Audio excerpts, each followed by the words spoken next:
सम्मानित मित्रों नमस्कार। आपको यह पता ही है कि कौशिक दूत एक बहुआयामी चैनल है और इस पर हम दुनिया भर की बातें करते हैं। हम ज्योतिष संबंधित बात करते हैं, हम स्टॉक संबंधित बात करते हैं, हम पॉलिटिक्स से संबंधित बात करते हैं, हम मंत्रों से संबंधित भी बात करते हैं और बहुत सी बातें करते हैं। औषधियों की बात करते हैं, विभिन्न तरह की चिकित्सा पद्धतियों की भी बात करते हैं।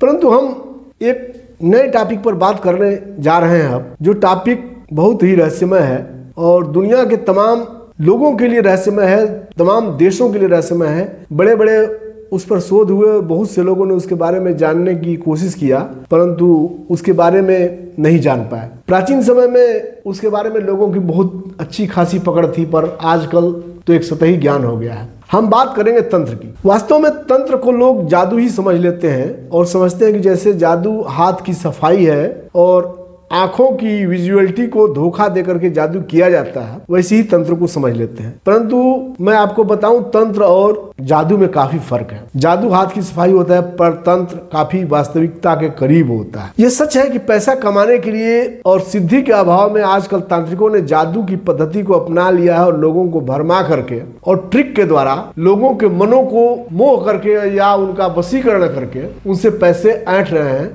और उनको फायदा कुछ भी नहीं मिल रहा है। वास्तव में भारतीय तंत्र के दो पहलू हैं। तंत्र व्यक्ति को हानि भी पहुंचा सकता है और लाभ भी पहुंचा सकता है, यानी निगेटिव किस्म का भी तंत्र होता है और पॉजिटिव किस्म का भी तंत्र होता है। यह तांत्रिक के ऊपर निर्भर करता है। जब आप साबर मंत्रों की श्रृंखला को या साबर मंत्र कोई पढ़ेंगे तो उसमें दो तीन नाम बड़े ही महत्वपूर्ण होते हैं, जैसे इस्माइल जोगी और लोना चमारन। इसी प्रकार साबरनाथ का भी नाम आता है या गुरु गोरखनाथ का भी नाम अक्सर आता है। वास्तव में ये तंत्र के महारथी थे और इस्माइल जोगी मुसलमान होते हुए भी भारतीय तंत्रों के ऊपर उनकी अच्छी पकड़ थी और काफी लोग उनसे प्रभावित थे और तंत्रों के द्वारा लोग मनोवांछित काम कर लेते थे। उनके पास आकाश गमन की सिद्धियां थी और बहुत तरह की सिद्धियां थी, पानी पर चलने वाली सिद्धियां थी, वे ऐसा करते थे। आजकल के जमाने में जिस समय हम जी रहे हैं, सिर्फ कर्ण पिशाचिनी या भविष्य बताने वाली सिद्धियां, चाहे वह वीर हनुमान की सिद्धियां हो, चाहे कर्ण पिशाचिनी की सिद्धियां हो, चाहे अन्य कोई सिद्धियां हो, यही देखने को मिलती है कि लोग कान पर हाथ रख करके या अन्य किसी मेथड से लोगों का वर्तमान या भविष्य बताने की कोशिश करते हैं। तंत्र के द्वारा भविष्य बताना भी संभव है पर यह कर्ण पिशाचिनी द्वारा संभव नहीं है। कम से कम इसके लिए बेताल स्तर की साधना होनी चाहिए या किसी वीर स्तर की साधना होनी चाहिए या यक्षिणी अप्सरा या ऊपर की साधनाएं होनी चाहिए, तो आप भविष्य के बारे में कुछ पकड़ रख सकते हैं। पर मैं आपको यह बता दूं कि इस प्रकार के साधकों को मोह माया और पैसों का लोभ नहीं होता। जिन्होंने बेताल की साधना कर रखी है या ऊपर लेवल के साधक हैं, वे दुनियादारी से कोई भी मतलब नहीं रखते और वे इस प्रकार की दुकान नहीं लगाते हैं।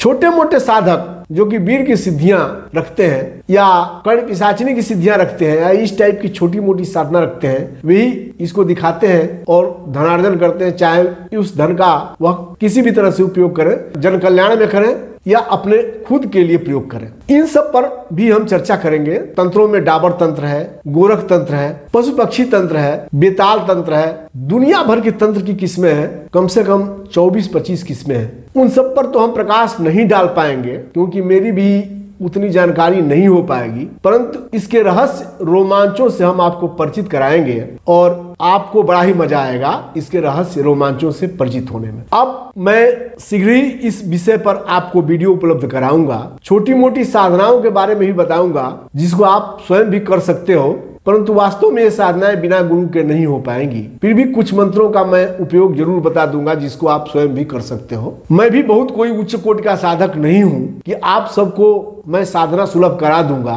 अपने यहाँ बुलाकर या कोई शिविर लगाकर, जैसा कि अन्य लोग कर रहे हैं। और मैं तांत्रिक वस्तुओं के बारे में भी बताऊंगा कि तांत्रिक वस्तुओं का क्या महत्व है, उसमें कैसी चीटिंग होती है और वे कहां से मंगाई जा सकती हैं और उनके क्या क्या उपयोग हो सकते हैं। अलादीन का चिराग एक बड़ी कॉमन बात है जिसको अक्सर कहानियों में हम लोग सुनते हैं। अलादीन का चिराग था और उसमें से जिन्न प्रकट हो जाता था। इसकी क्या हकीकत है, यह मुस्लिम तंत्र का एक हिस्सा है, उससे भी हम आपको रूबरू कराएंगे। शेष मैं आज आपसे ज्यादा बातचीत नहीं करना चाहता, बस आपको थोड़ा सा इंट्रोडक्शन दे रहा हूं। आप इंतजार कीजिए मेरे अगले एपिसोडों का। जय मां काली, जय तंत्र, जय गुरु गोरखनाथ।